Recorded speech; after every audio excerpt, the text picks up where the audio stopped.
Orang yang merasa mulia dengan mobil mewah adalah orang yang rusak imannya.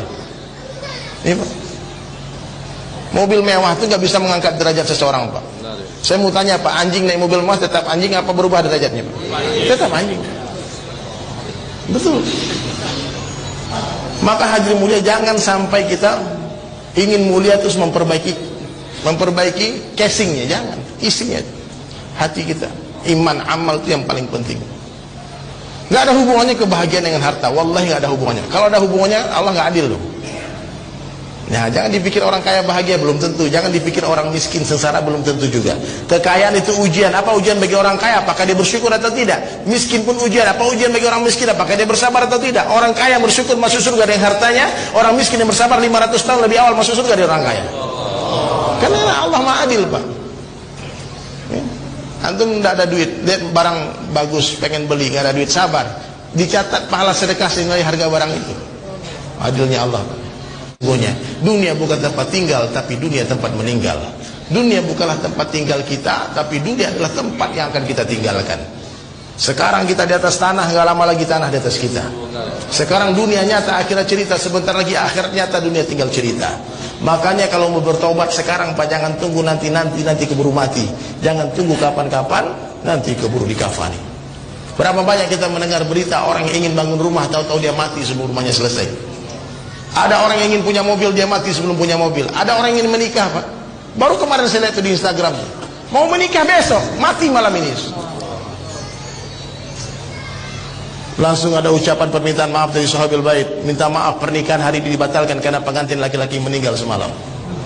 Ini kenyataan Pak. Maka mati ini pasti Pak. Nggak ada yang pasti di dunia kecuali yang namanya kematian. Ya, maka banyak-banyak zikrul maut, banyak-banyak ingat mati. Insya Allah kalau kita banyak-banyak ingat mati, kita semangat dalam beramal Pak. Banyak beramal. Kita nggak tahu, Allah telah pastikan kedatangannya, namun Allah rahasiakan waktunya, di mana tempatnya. Maka perbaiki diri kita Pak. Bicara yang baik-baik, lihat yang baik-baik, fikir yang baik-baik, sangka yang baik-baik. Orang yang selalu husnuzon dalam kehidupannya, insya Allah husnul khatimah. Amin. Tapi kalau orang suuzon terus Pak, suuzon aja terus sama orang, ini kemungkinan besar suul khatimah. Kita sama orang lain nggak boleh suuzon Pak, sama diri kita harus suuzon. Sama nafsu kita Pak. Nafsu kita ini yang suka kadang-kadang kurang ajar sama kita. Sama orang lain kita sangka baik aja. Kemarin kita lihat dia mabuk, kemarin kita lihat dia masih maksiat, mungkin semalam dia taubat, hari ini sudah jadi kekasih Allah. Kita nggak tahu Pak. Maka jangan pernah menilai orang dari apa yang kita lihat kemarin, karena orang bisa berubah seketika. Allah cinta kepada orang yang bertaubat dan mensucikan diri.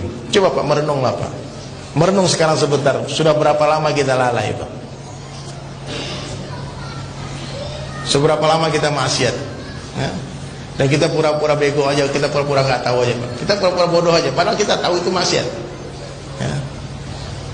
Makanya kita banyak-banyak taubat. Allah cinta kepada orang bertaubat. Innallaha yuhibbu mutawwabina wa yuhibbu mutatahhirina. Allah mencintai orang bertaubat dan mencintai orang mensucikan diri. Makanya para preman-preman Pak, itu para pelaku maksiat, jangan heran Pak ketika mereka bertaubat, seketika mereka jadi kekasih Allah, jadi wali Allah Pak. Taubat itu rata-rata sebingung Pak. Banyak teman-teman dulunya dia maksiat, tiba-tiba ketika dia hijrah, Allah berikan yufaqihu fiddin, kepahaman yang luar biasa dalam agama. Allah berikan ilmu yang luar biasa, tiba-tiba dia jadi hafiz Quran, tiba-tiba dia jadi ulama. Oh, saya pahami ternyata apa yang menyebabkan mereka begitu hebat, begitu mulia, karena waktu mereka bermaksiat begitu banyak transferan pahala amal dari orang-orang saleh, dari orang-orang yang rajin ibadah yang menggunjing dia. Nah, hati-hati Pak. Hati-hati yang rajin-rajin ibadah terus gunjing, nanti transfer amal. Jadi Bapak kalau mau gunjing orang, gunjinglah saya Pak. Jadi RI itu tidak ada ilmu. Oh, wadannya nggak ada mau. Kalau bisa gitu Pak.